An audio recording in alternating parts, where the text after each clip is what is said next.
Hello, my name is Gerard Robinson.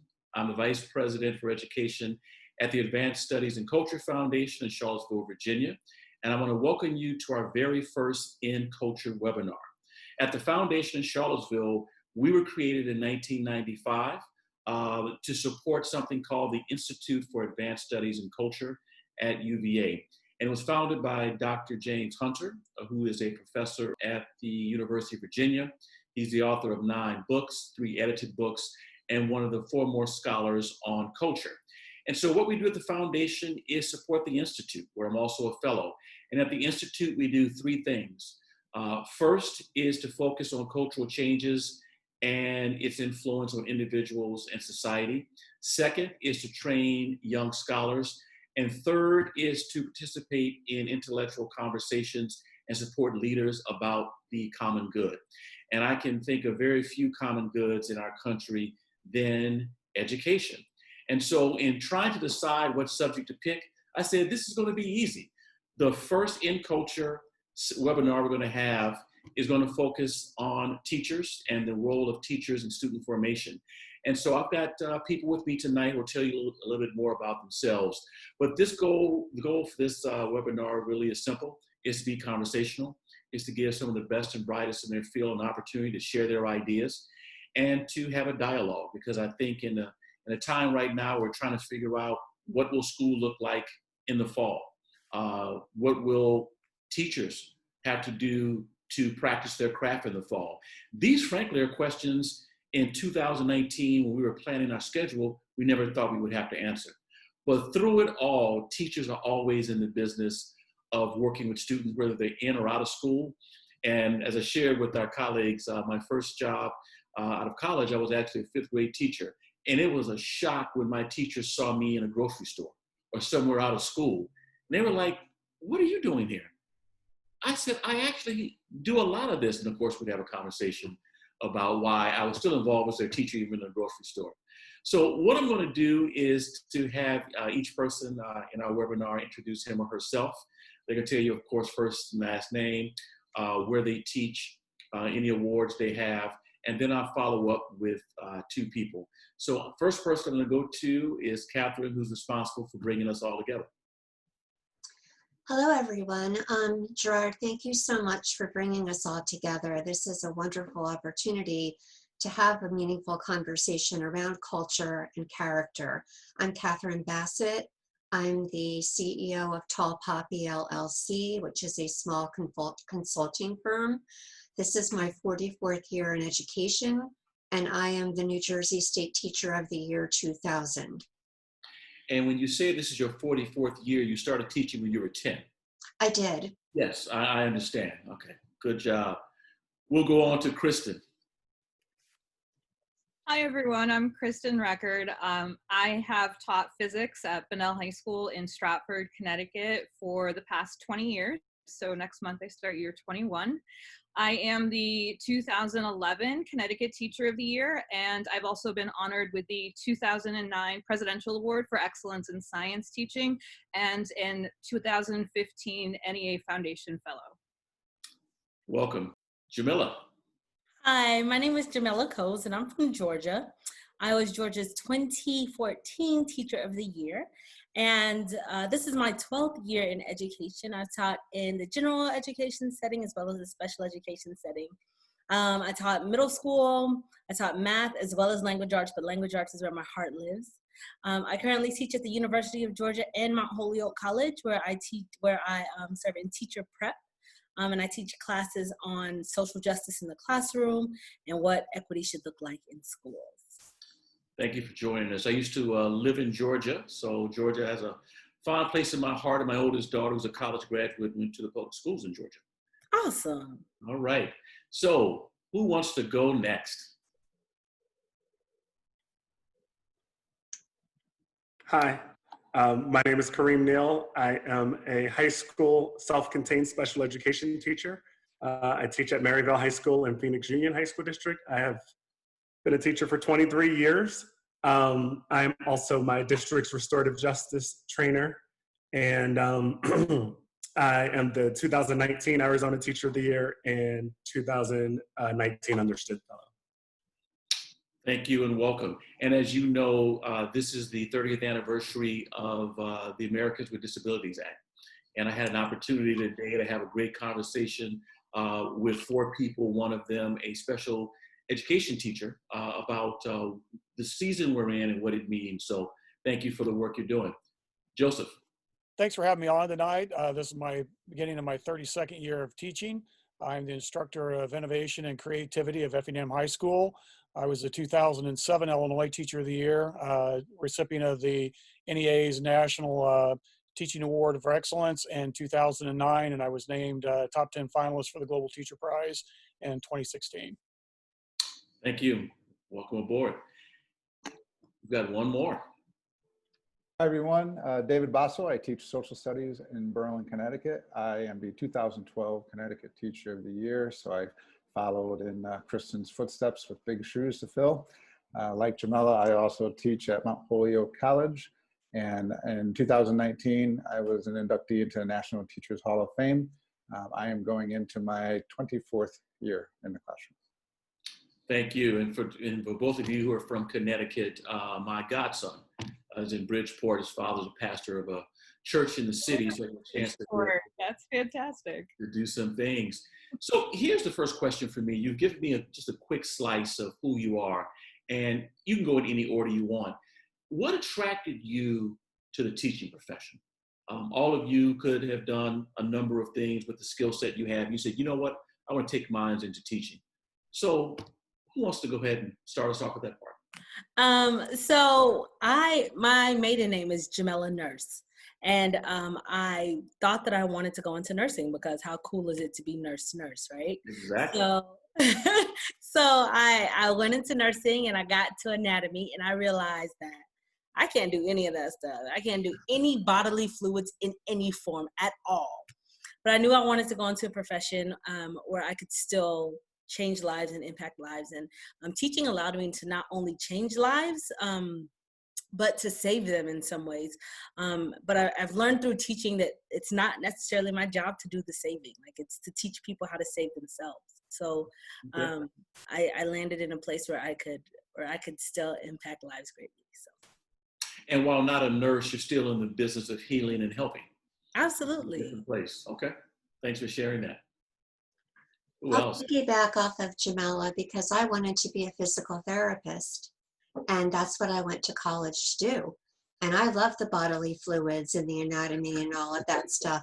But what killed me was organic chemistry and calculus 2 in the same semester.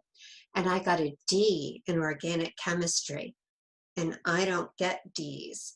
And so I realized that I was going to have to make a change. And it wasn't going to be improving my score in organic chemistry because that was an impossibility. And so my college roommate said, what do you want to do that for anyway? You just love to read. She was a library media major. And she said, why don't you come sit in on some of my classes and see what you think? And I did. And I loved her classes because they were all about books and reading and sharing books with children. And I fell in love with it. But I'm very shy. I was voted shyest person in my high school class. And so envisioning standing up in front of a group of people, even little people, was really intimidating for me. And so the library media department worked with me and helped me to realize that I could do this. And what really kept me in teaching was that opportunity to make a difference. In my family, that's what we were taught to do. We were taught to look for opportunities to make a difference. And that's what kept me in education. And all of us know you. And so for the outside audience to think that she's shy and voted the shyest, you've come a long way because none of us would have picked that. Good tidbit of history we did not know. Thanks for sharing. Who else would like to go? After Katherine told her debacle of chemistry and calculus, as the physics teacher, I should probably go next. So I actually grew up in a household of educators, public educators. My mom taught first grade and then fourth grade for a long while, and then went back into teaching after my younger brother got into middle school, and she taught middle school, sixth grade math and science. God bless her, because I don't know how you deal with sixth graders. My dad was a high school physics teacher for 41 years. And so our strange legacy in my family is that he was a high school physics teacher. I am a high school physics teacher. And my brother, who's 3 years younger than me, is also a high school physics teacher, all in Connecticut. But when I was in high school, I kind of fought against that idea because it was what my dad wanted me to do. And I had always grown up with teaching as being a really good career from the influence of my parents. But I definitely kind of fought against that with physics. And it was my high school math teacher that one day really sat me down and said, you know, what you love about math is not what math majors do in college. What you love about math is what physicists and chemists and engineers do. You really should listen to what your dad is telling you. And so I went to school. I have a bachelor's degree in physics. I did undergraduate research. I loved doing scientific research. I was very good at it. But I always was the person in the room that when college tours came around, visiting day, all of that, everyone else, including my thesis advisor, scurried away. And I was the one that reveled in showing people our experimental work and how to run the equipment and all of those things. And I tutored a lot because, yes, people fail calculus and it's a horrible experience. It weeds people out of med programs. I was an incredibly popular calculus tutor. I loved interacting with people and sharing knowledge. And so just continuing on that career path into education was the next logical choice. And I have had the opportunity many times to engage as a teacher researcher in labs over the summer because I'm afforded that time. And while I love lab work and I do find it intellectually stimulating, my heart is in the classroom, and it's always been that way. Every time I've been in a lab for 3 months, I can't wait to go back and share that with my kids. So that's how I know that my heart's still in the classroom. Dad, you, brother. It's not bad. You scare people. Not bad. And the fact that your teachers say, I'm the father of 3 daughters, when your teacher said, listen to your dad, I agree with that as well. But that's another conversation. Thanks for sharing it. I'll hop in next. Actually, I had no desire to be a teacher at all. It was the farthest thing from my mind. I really had an interest in going to law school. And so I had degrees in history and English, and I finished up with my undergraduate work, and I had a chance to go ahead and student teach.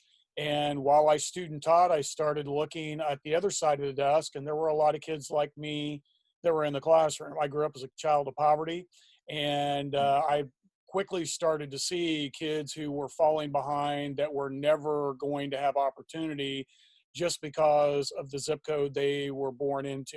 And so I tried to run away from teaching early on, and for whatever reason, God shut the door and said, you're not getting out. He said, you need to be here. You are a voice for these kids. And so over the last 30 some years, I've really dedicated myself to making sure that children, disadvantaged children, whether it's, because of the zip code you live in, the color you are, or whatever else it might be, that you are afforded equal opportunity to be able to grow and to be able to unlock the doors of creativity in your mind. And so that's been my voyage. And along the way, I found out that it was more fulfilling, I think, than the career that I really wanted to go to, because in this case, you have and those people out there in the teaching industry, they get it when those aha moments happen in your classroom. And it doesn't have to be an academic aha. When those aha moments happen, they're magical. And a teacher is one of the few people on the earth that gets a chance to experience that. And all of us on this call have, and it's what's kept me there because it keeps me fresh, it keeps me moving. And I'm just proud to be part of the profession. And thank you also for making your story open about coming from a family of poverty. So many of our children do, and people need to hear that message as well. And you decided to take yours in the classroom to help change or break that cycle. So thanks for sharing your story. I guess I'll go. So I was actually a junior in college when I decided to be a teacher. When I went to college, I didn't really know what I wanted to do. I was a really good math and science person, so I was a chemical engineering major. And just because I really didn't know, I was actually 16 when I went to college. I was pretty young. I had skipped the grade, so I totally did not know what I wanted to do with my life. And so that second semester junior year, I worked at my school. I was like the person who Seton Hall University. I was the person who like swiped IDs and stuff like that. And there was a Special Olympic event there, and I was like helping set up. And one of the coaches or teachers called me over and said, "Hey, all of these kids are really fascinated by how tall you are. Do you mind coming over?" And I was like, "Sure," because I'm 6'7", I'm pretty tall. And so I went over, and I was just hanging with like the most authentic people I had ever met. You know, like when you're a junior in college, when you're 19, you like talk like everybody else, you dress like everybody else, you listen to the same stuff, and it was really cool to like have people like truly living their best lives, living out loud, giving you their authentic selves. I was not used to that, and I was like, I want to be a part of that. And in terms of like why I was like, okay, the best way to do that is to become a teacher. It's just because I had I have really positive experiences in school, whereas most of my peers did not. But I did. I grew up in Trenton, New Jersey. It wasn't necessarily the nicest, but teachers, like I was like I was like an advanced student when I got there, like in kindergarten and in first grade. So teachers kind of took me in, and it was just like, oh, he's going to do great things. And so I got so much positive reinforcement in schools that for me, it was a great place. Like I talk a lot about, I do a lot of restorative justice stuff now and talk about how to make schools better places for all students, you know? And I think like most of my peers, they thought I was kind of, you know, odd that I like school so much, you know? But for me, there were teachers who were lifting me up and telling me I could do anything and loving on me. And it just wasn't happening with my peers. But for me, it was always this great and safe place. So I was like, oh, this is what I'm going to give to a bunch of students with special needs. And I just charged forward immediately. I went straight to graduate school for special education. I did student teaching in graduate school. And then I was working as a teacher assistant to kind of make the money to pay for graduate school. And then and you mentioned being 6'7", and so when you walk into a room and people see you, they assume that you play basketball. We know that's a given. Yes. And when you say you're a teacher, they're not assuming special ed. They're assuming PE or yep. Yes. Yep. They all assume I'm PE. They all assume I'm a coach. I'm like, no, I'm not any of those things. So yeah, it is interesting. Every once in a while, frustrating, but most of the time I understand. I think if I saw a person who looked like me walking down the street, I probably would think they play basketball too. But it is, you know, I think a lot of people, the most frustrating thing I had early in my career was that people assumed that my classroom, because my classrooms, I've always had good behavior management and my students were often on task and things like that. And everybody just assumed I was like really mean and tough and scary. And so my students listened to me. Interesting. I've never been like that. Like my students, if somebody said, "Is Mr. Neal scary?" they would like laugh. They would like, "Please." You know? So, you know, I had prided myself on making this like great classroom community, but it was almost like everyone just thought, "Oh, he's big, so people just listen." I was like, that's not how it works with the students I teach at all. But you know, people have their prejudices, biases. Thanks a lot. We've got one more story. Okay, well, I'm 6'4", so Kareem's one of the few people that I look up to. And unlike a lot of teachers, I think a lot of teachers who had this epiphany where they realized like it all connected and all clicked and they wanted to be a teacher. For me, it just sort of gradually developed where I just really enjoyed explaining things. I enjoyed how information came together and fit together to make a bigger picture, to see trends and themes. I remember I used to love doing research. This is crazy maybe, but I love doing research about cathedrals, Gothic cathedrals, and how the architecture was a reflection of people's values. And it was such a part of the community. And when I started to think more holistically about information and being able to explain that, and I found myself kind of passionate about that, whereas I don't think too many people were. And thinking about history and social studies, and again, these bigger themes, these universal dilemmas. And then just, I guess more from a philosophical standpoint, how important education is. And of course, I'm biased towards social studies education, but how critical it is to a democratic society and being able to have a voice and getting to the students to feel empowered to ask questions and to learn about their place in the world, and to learn that it's not, you know, just your small town or your neighborhood or your community or your family, but it's a big world out there. And the more you know, the more you realize there is to know. And you know, being a high school teacher, maybe more so, because I get them when they're ninth graders, and I see them when they're in 12th grade, and it's just such a tremendous development, and they're about to go off into the world, and that growth is just wonderful to see. And like Joe was saying, there's knowing that you made that connection, and that keeps you going, that keeps you charged. One constant theme through all of this is somewhere, sometime, someone saw something in you and inspired you, and you were like, hey, I like to take my talent to go and to teach. You know, here's a question that popped up based upon that. I know Kristen, I know her answer already. How many of you are first generation college in your family? And I'm part of the conversation, so I raise my hand. So there's 1, 2, 3, right? And that's important for people to see, because we often assume that Kristen, for example, is a great example. She's a teacher, comes from a family of educators. I have a few friends of mine I went to school with, 3rd, 4th generation teacher. But people are actually shocked to know that first generation grads are also becoming educators. So thanks for raising your hand on that. When you were in school, when you had to decide what area to teach, you could have gone elementary, middle, or high. What made you decide to pick your level? I started off as a 5th grade teacher. I was particularly interested in young people because when I was an undergraduate student at Howard University in DC, would have been the late 80s, I was working with young men between the ages of 16 and 19 who were involved in the criminal justice system. And so many of them had challenges reading and writing and comprehension that I said, you know what, they didn't all of a sudden become troublesome. Those things started early. And so when I graduated, most of my friends, like my roommate went to Wall Street and others went other places. I said, hey, I'm going to go and teach. But I chose elementary school because I wanted to make a difference there. What about you as you were thinking about where to go ahead and plant your flag? Well, I'll answer quickly. I guess sticking with the tall theme, I was a camp counselor at the YMCA, and I was assigned a group of, they must have been 4 or 5, and they just hung on me all the time, and I was exhausted. So I knew that was going to be more of a high school age. But I will just say this very quickly. Yeah. Whenever I've had the opportunity to go to elementary schools and watch elementary school teachers, from a high school perspective, it is unbelievable what elementary school teachers do.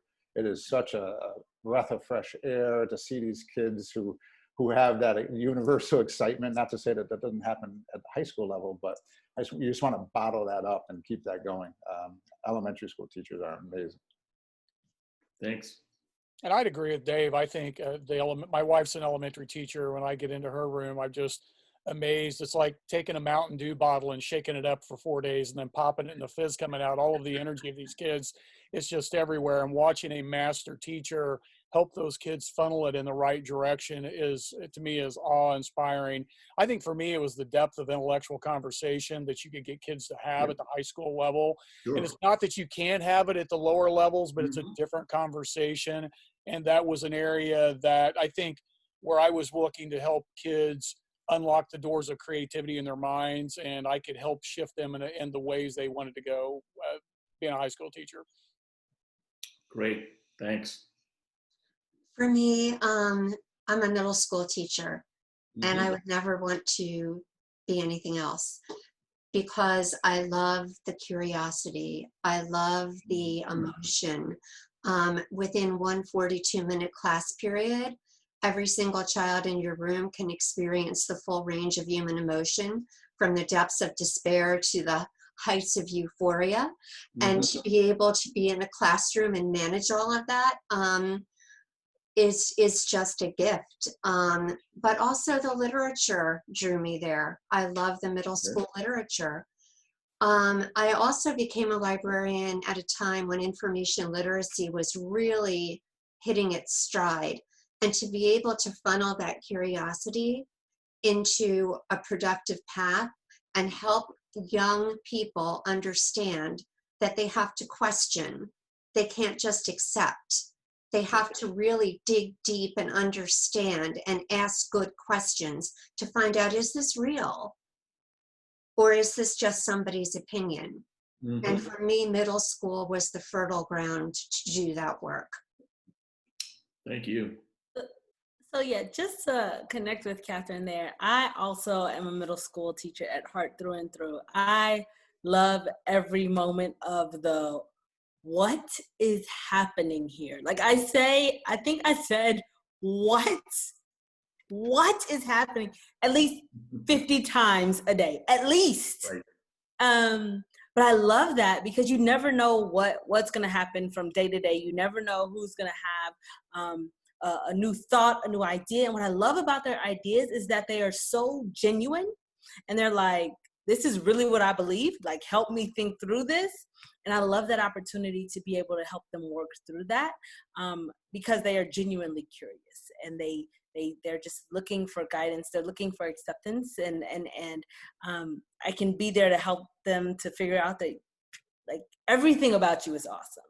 And we're going to figure out how to channel that in ways that are most productive for you. So I just love middle school, except for like 7th grade. That's a different kind of, and that's across the board, across the world.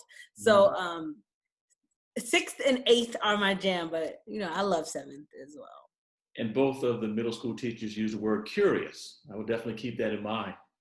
Kristen.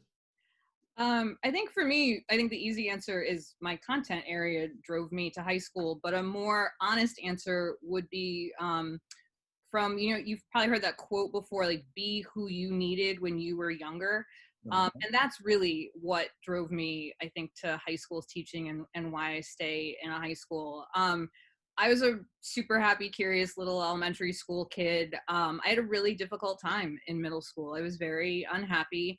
Went into high school as a very unhappy teenager, and it was teachers in my high school experience that turned me around personally, and helped me know myself and come to accept myself, understand the world around me better, and really valued me as an individual in a way that I had not really ever felt before. And so that's what I needed when I was a teenager in high school. And so in my philosophy of wanting to do good and to do good by other people, that's what grounds me in being who I needed when I was younger.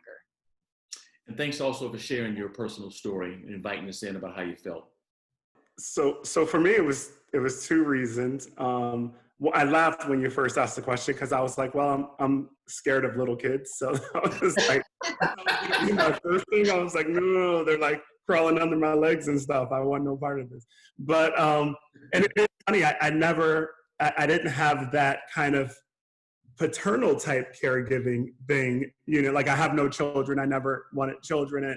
And it's an interesting thing, but people high school level, and I think because I was like 19 years old when kind of my life changed that day. I actually feel like I'm one of the people in life who says there was a moment when my life changed. I could think that. And I was 19 and I was thinking like afterwards, it was in my mind like constantly afterwards. I mean, I called my mom a couple of days later being like, my life has changed. I know what I'm gonna do. But I remember feeling like, man, I can't believe I never even like met or talked to a person with some learning difference, right? And my whole life I hadn't. I remember, and up until that day at the Special Olympics, I had never met a person who would be classified as having, special education. And it was like, man, that's not okay. Like, I was 19, just fresh out of high school, and it was like, I could get in high schools and change that. And I think I have been working ever since, kind of changing that vibe of, because there's not many people in high school. I've been teaching high school for 23 years. My high school has 3,000 people. I've come through a ton of kids. There's not many people who are truly like mean to people with special needs, or, they're not throwing down and making fun of them like you see on TV and stuff like that. But the avoidance is real. Like people are like, they're different, I can't do it, I'm out, even if they're nice people, you know? And so that was part of it, because I was like, I managed to avoid those 19 years also. So clearly it was in me too, you know? And so then it was like, all right, it's time to change this. And all the schools I taught at, that's kind of been the deal. It's like, everyone knows all my students, everybody knows me, like we're out there, we're in your face. And so, because I think it's, you know, I think that's pretty huge. All of you have hit on the next question, which is what's the role of a teacher in the formation of students? And how you define formation may differ. For me, we look at formation as how do we inculcate ideas, values, beliefs, interests, curiosity into young people to become who they are. And so the big question for me is, what do you see the role of a teacher in the formation of students? I see a head nodding with the person I called on first, Katherine, so I'll go back to you and you can lead us off, and feel free to also communicate with each other on this one as well. This is a fascinating question for me because I too am extremely interested in culture. And as someone mentioned earlier, I have a deep love of conducting research and teaching others how to conduct research. And so as that information literacy person in the middle school, helping students to discover things about themselves as they were learning how to become researchers was really important for me. So while they were formulating their hypothesis statement, really digging deep inside themselves to figure out, why do I even want to know this? Really meant a lot to me to be able to help them down the pathway of that journey. I think that our role as teachers has changed over time. I started teaching like Kareem when I was very young. I too skipped a grade. I was 21 when I started to teach. And I was almost the same age as my 8th graders. When I went through the lunch line, the lunch ladies thought I was a student. And so I kind of grew up alongside some of my students. And looking at the culture of school and the way that some of my students were treated by the adults within the building really gave me a lot to think about, a lot to sometimes be angry about, and a lot to want to change. And so the role of the teacher and the role of the parent are so intertwined that sometimes they become inseparable. I can remember going to do home visits at 9 o'clock at night because that's when the parent was available. So that's when I would go. I can remember sitting in living rooms with roaches crawling up my legs and not moving or budging because I didn't want my student to know that this was upsetting to me. And so as a teacher, I have to be really careful not to usurp the role of the parent, but to be a partner to that parent in the way in which they want me as a partner. I don't know if I'm making any sense at all. Oh, no, you are, and you're keeping it real. And I'd like to jump in on that, Katherine, because as the instructor of creativity and innovation, this is a world that my kids struggle in when they come. I come into my classroom, usually as juniors and seniors. Over time, and I go back to this piece where Dave talked about all these kids at elementary age that have all the energy and the innovation, and they're raising their hands and their imaginations are going crazy, and they can go home and be lost and play for hours. By the time they get to high school, they've learned how to do school. They know when to not raise their hands. They know how not to stand out. And one of the hardest things we have to do is to break down those walls and that culture of school. And I call it, I just doing school. And what we're not doing any longer in my classroom is doing school. We're reimagining and trying to help them, again, unlock those doors of creativity. I believe the human mind is capable of almost anything. I don't know if you guys know who Stephen Wiltshire is. Stephen Wiltshire is a guy that has autism, and they fly him over cities. in a helicopter for maybe 20 minutes to a half hour, and then they'll bring him back to a big event, and he will sketch out a city to scale. His mind is so photographic, it's unbelievable. And I believe the human mind has that capability. All of our students have some capability to do those things, but somewhere along the line, we've just locked them up. And when I speak a lot, I ask people, I said, how many of your homes have been hit with cancer? And almost every hand in the room raises. And I said, I believe there's a young little 5-year-old girl somewhere in the south side of Chicago, in Appalachia, in the Bronx, that has the potential to do these things, but because of our sole focus on this, we have lost sight of the whole child. And while I think academic testing and rigor and all these things are important, we've got to get back to understanding this whole child mentality and really helping our kids, kind of like Dorothy, looking for the yellow brick road. You start where you are, and it's okay where you are. Right. But that's not the way our system looks at things. And that's why we need great teacher leaders stepping up and helping people understand the value of culture shaping and how that works when we're trying to grow the whole child. Katherine said about that interconnectedness of teaching and being a parent. The math teacher that I mentioned before who had that parental conversation with me, I distinctly remember a conversation that I had with her that I've carried with me forever, in which she said, and at the time she was 40, 41, so about my age, and she said to me as a high school student, I'm just getting comfortable now with my role of being seen as a mom figure in the lives of many of my high school students. And I remember as like a 16-year-old, like thinking that was strange, but also very much appreciating it because she was someone that helped me with my own personal growth and development. And so when I went through college and thinking about going into a high school classroom, she and a few other high school teachers were people that I wanted to emulate. And I went to a Jesuit Catholic college, and so that intersected with that the Jesuit philosophy of cura personalis, which is care for the whole person. Mm-hmm. And so for me, my religious faith and that Jesuit ideal blended so well with who I wanted to be in the classroom. And so when I started teaching, I was 23. So yeah, when my kids were the 18-year-olds, we weren't that far apart either. And so I went to Fairfield University, and right now I live in Bridgeport and I teach in Stratford. So it's all right there.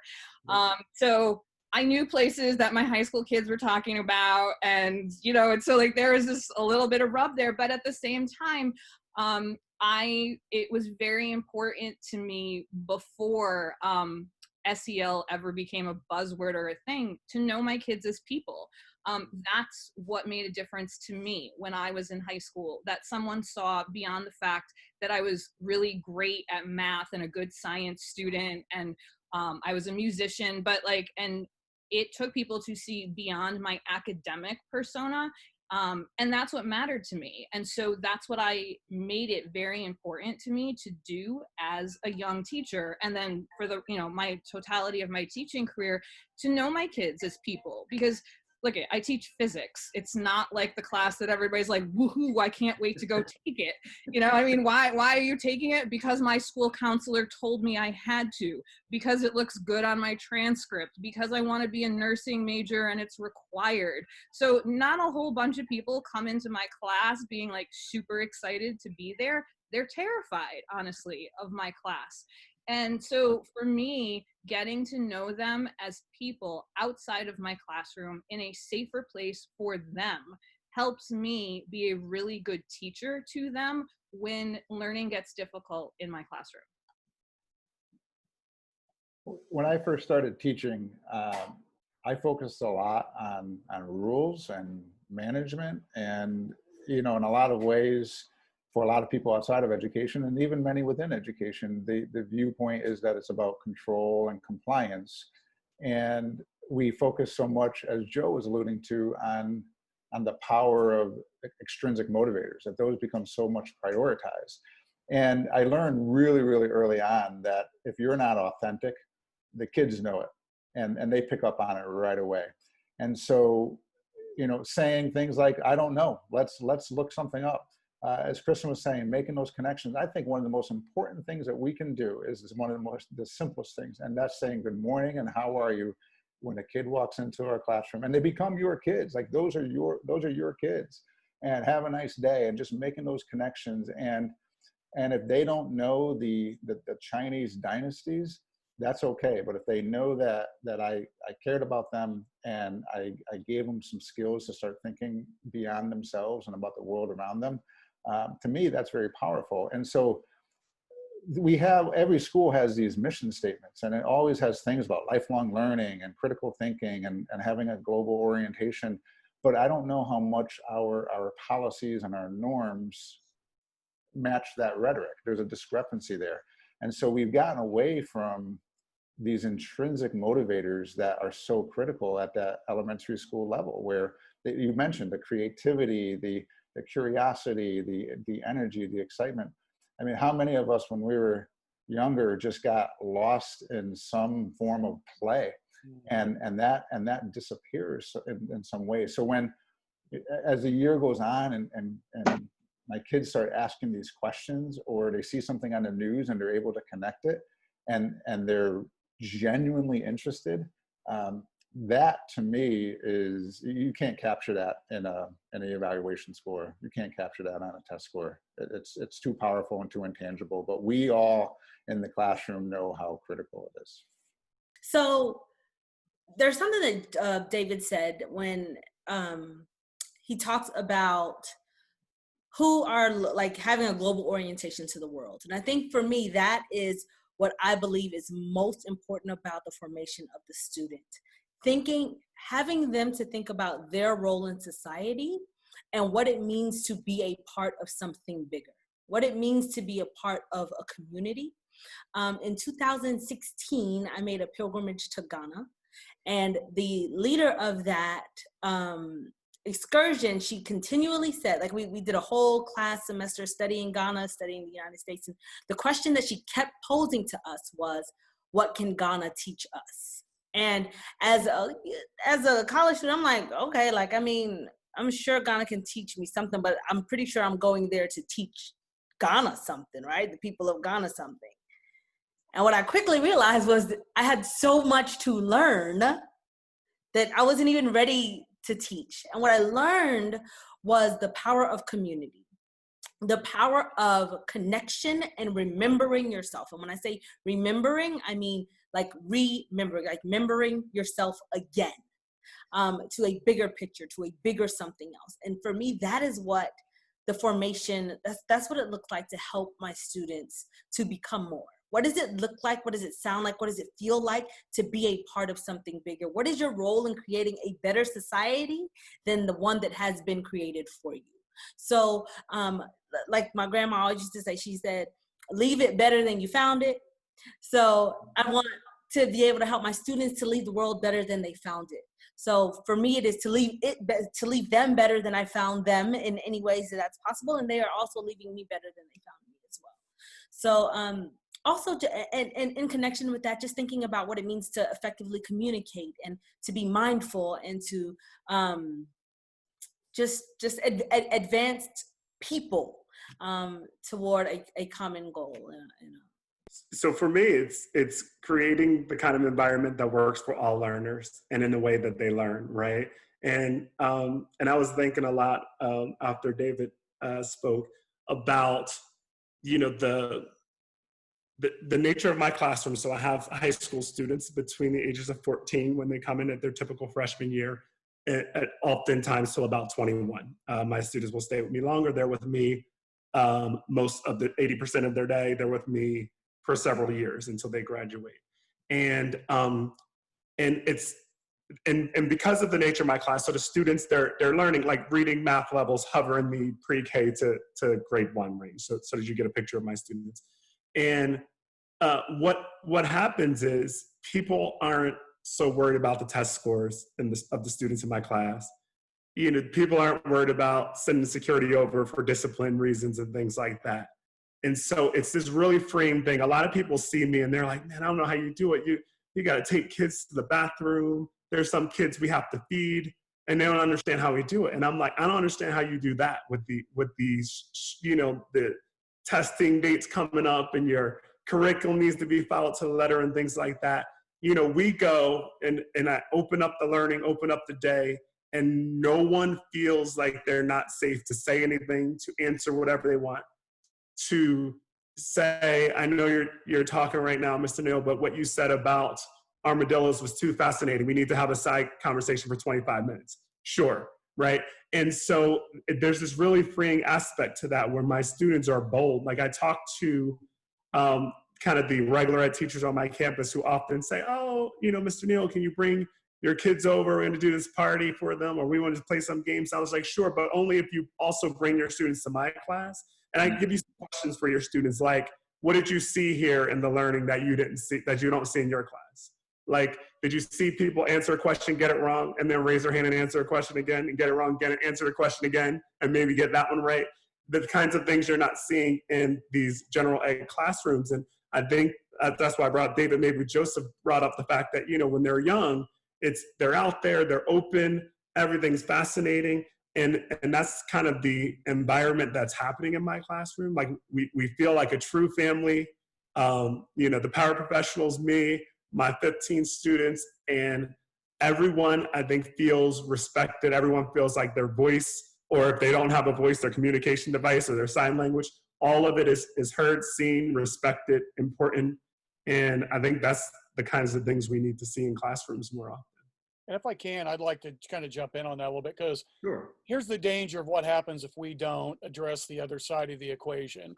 For so long, it's just been the academic side. My second year of teaching, I taught a basic English class, which meant I had 18-year-old kids that had second grade reading levels. And as a beginning teacher, I was so frustrated because I had studied hard at the university level. I thought I knew what I was doing, and it quickly became apparent I had no idea how to reach those kids. They didn't want to come to school. When they came to school, there were discipline problems all over the place. I mean, who knew every kid in America didn't want to diagram a sentence? I mean, I thought that was the world. That's what all we lived for. And after several months of this, I sat down with my kids one day and I asked them, I said, what is going on? And they go, Mr. F, you don't get it. We go from dummy science to dummy math to dummy history to dummy English.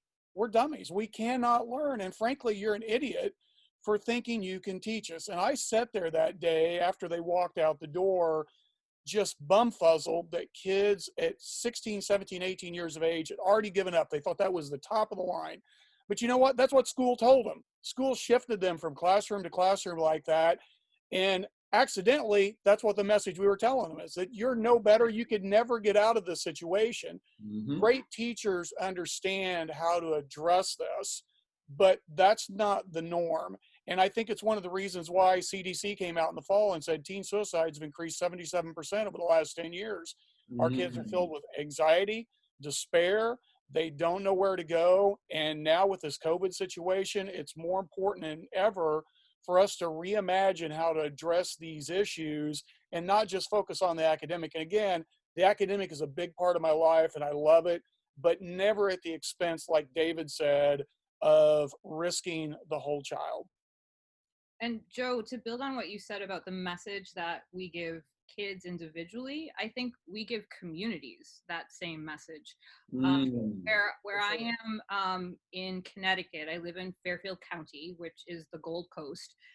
That's not where I teach. The town that I teach in, the south part of Stratford, is right next to the east end of Bridgeport, which is the poorest area of the city. And the north side of Stratford is right next to an incredibly affluent town. And so I have every child that spans that both socioeconomic range, but my student population is also 60% students of color. And so I'm a white female physics teacher, so that's odd that I'm a girl physics teacher. But I also have a master's degree from Harvard, and my students hear that or they know that. And even when I was a young teacher, I had students say to me, Miss, why do you teach? Because they thought that someone who had a real science degree shouldn't be teaching, and that was their perspective. Wow. But specifically someone like me who went to a really good undergraduate school, and they knew it was really good because it was really expensive. Like, that's their viewpoint. It's 5 miles down the road and they could never afford to go there. Mm-hmm. I have a degree from Harvard, and they're like, Miss, like, even if you wanted to stay in teaching, like, there's way better places to teach than here. And my response to them was, don't you deserve a teacher like me? Why shouldn't I teach here? And that really challenged their stereotype of their community, that it was my choice to be there. And yeah, like, I was like, yeah, of course I've had job offers from other places. They're like, why do you choose to stay here? And so to have those kinds of conversations, and I've had them for 2 decades with kids in my district. So I know that the community perception where I teach hasn't changed in 20 years, but I'm still there, and I'm very invested in those kids and in that community. And Jemelleh, it goes back to what you were saying, helping kids to ascertain what's their role in society. So with the students that I serve in my school, having those conversations, particularly with 17 and 18-year-olds, about what do you want to do with your life? And like, why are you here? And what do you value? And what's important to you beyond the grade that you're getting on your transcript, or the fact that you need a credit and a half of science to graduate? Like, what else is there? And it's a gift to be able to interact with young adults that way, and to play, hopefully, some kind of a role in helping them find what's their place in society beyond the community where they are right now. Those were all really good personal stories that we often do not hear, particularly how we perceive teachers. I can think growing up, most of the movies or television shows about teachers were not very edifying. The teacher was the person to be, duped. They were the stooge. Just all the horrible things. And some movies have gotten better, but you're speaking to that. As we get ready to close, what would you tell your 21-year-old self or your 25-year-old self? What would you tell yourself thinking about what you know now, walking into your classroom for the first day? What would you say? I would tell myself that your gut instincts are right. Do what you think in your gut is the right. Be the person the way that you think you should be in your classroom. Don't listen to what the other people are saying to you. Go with your gut because you're right. Thank you. What about you, David? I don't know if this is going to exactly answer your question, but I remember asking my first year teaching, he was a 35-year veteran, and he was retiring that year. So, what keeps you going? After all those years, what keeps you going? And that day he had received a note from a student from 20 years ago who was thanking him for everything that he did. And it made me realize how important those relationships are, those connections are. I mean, I'm assuming all of us here have probably gone to a wedding of a former student. We have these connections that span across time, and I guess I would tell my younger self, therefore, or it's not so much about the content. The content is a vehicle to make connections and to empower students, and that's really if we keep that primary goal of education and learning at the center, then that's what's going to drive it. And for me, it was like Kareem, where he had that moment and he knew what he was going to do. That day when those kids told me that, it flipped everything I thought about teaching. I would go back and tell myself, every head shake, every doubt from somebody that as you're trying something new, as you're flipping the system, every single bit of that was worth it. It was worth wading through the mud. It was worth the hurt, because I know that a lot of kids have been impacted in a positive way. And I hope that people listening to this, all of these same people have had these same epiphanies on this call today. I think we would all tell you it's worth it. Just stick in it and find people that can mentor you and you can work with, so you have sounding partners along the way. Thank you. I would say stop trying to control kids and connect with them. When I started, I think, and even, the people who kind of helped me along, it was like, you got to be firm, you got to be firm. And I also grew up in that kind of household, and I was well behaved and stuff like that. So I think I may have seen it work to an extent. And so that's kind of how I was in the beginning. And when I think about when I dropped that and I was all about connection, community building, it was so much better. All the learning was so much better. I think the behavior of the students in my class has been pretty consistently solid. I've been fortunate. But it's in the beginning, I put all this effort into like being in control and strict seating things, and timers were happening, all kinds of stuff. And now that I opened it up, my students are more free to be inquisitive and to learn and take chances and stuff like that. So I would say that. Thank you. I would tell myself to maintain the commitment and the teaching toward justice, period. Sometimes I look at some of my former students, their Facebook pages, and I'm like, what is this? And I feel like, I know that I'm not the sole teacher they've ever had. I'm not the sole person in their lives, but I feel like I could have affected some sort of change in a different way had I been very intentional about the teachings and the lessons that they were learning. I could have at least like planted some seeds, made them have some different conversations. But I think just to have that commitment to justice and be steadfast with that commitment. Don't waver from it, even when it gets scary because it's not on the test, because that's more important. Teaching toward a society that is socially just, economically just, environmentally just is more important than what we traditionally see on tests. So, thank you. And I think I would tell my 21-year-old self, pay attention.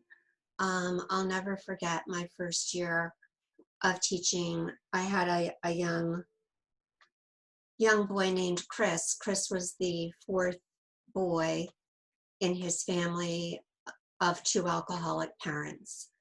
And Chris's behavior was horrific every day, day in, day out. And I finally took him out in the hall one day, not to punish him, but to talk. And I said, what's going on? And he said, they won't stop making fun of my shoes. And I said, your shoes? What's with your shoes? And I looked down at his feet, and he was wearing a pair of pink Converse sneakers that at one time were red. His toes were hanging out through the fronts, and the front of the sneakers were held together with rubber bands. Okay. And I was horrified because I had Chris fifth period, which means that Chris went through 4 other periods before he got to me every day. And none of us saw his shoes. And I took him down to the social worker's office immediately after class, handed the social worker, in a way that Chris couldn't see, money, and said, can you take Chris downtown? He has a need that we're not meeting. And the social worker looked at me like I was insane. And I said, Chris needs to visit Joseph's, which was the shoe store. He has a need that we're not meeting. And he looked at Chris's shoes and he said, let's go right now. And so you ask, what is the role of the teacher in terms of formation? What is the role of the teacher in terms of culture? The role of the teacher is to know your student and to pay attention and to know, why is this behavior the way that it is? And I, to this day, I'm so angry with myself that I had Chris in my room at that point for 2 weeks, every 5th period, and never understood what was happening. Thank you for sharing your story. Thank you to all of you for sharing your story. We've had Chris and Christina's in our lives along the way, and you've all done a tremendous job in making a difference. we've come to the end of the first webinar. I want to do two things. Of course, I want to thank you for sharing your story and your time. Number two is to share a couple of things that Dr. James Hunter shares with us as it relates to change in cultures. He identified that social influencers matter, and all of you are social influencers in your classroom, but also, as you said, outside the classroom, to families and to communities. So thank you for being a societal influencer. Number two is the importance of networks. You know, he identified that if you look at cultural changes on both sides of the Atlantic and Pacific Oceans, it was a network of people, sometimes not very large, who got together and made a change. And you're in a network of educators. You're in a unique network of educators being Teachers of the Year. So thank you for being a part of that network. Know that you're also now a part of the network at our foundation.